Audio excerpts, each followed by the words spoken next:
ırkı fark etmez. Benim için insan olsun, soy fark etmez. Benim için insan olsun, yolu fark etmez.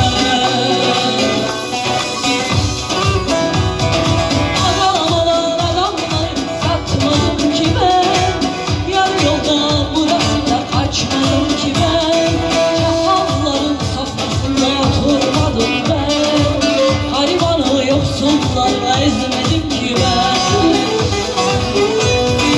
Adam olan adamları satmadım ki ben. Yarı yolda bırakıp da kaçmadım ki ben.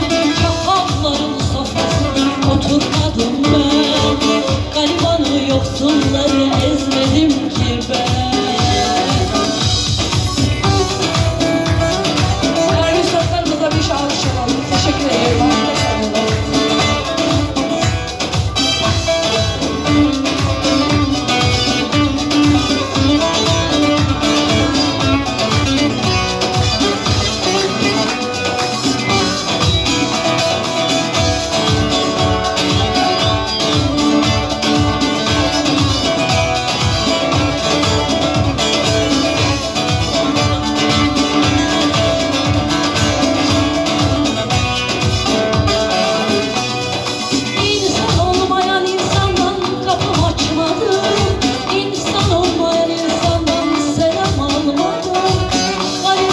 Yoksulların malı çalmadım.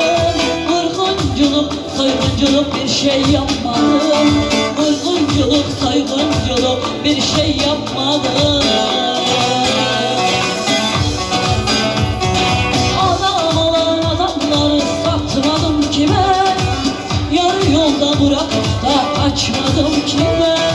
Çakalların sofrasında oturmadım ben. Garibanı yoksulları ezmedim ki ben. Adam olan adamları satmadım ki ben. Yarı yolda bırakıp da kaçmadım ki ben. Çakalların sofrasında çok oturdum ben.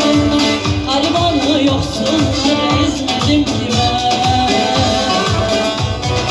Adam olan adamları satmadım ki ben. Yarı yolda bırakıp da kaçmadım ki ben.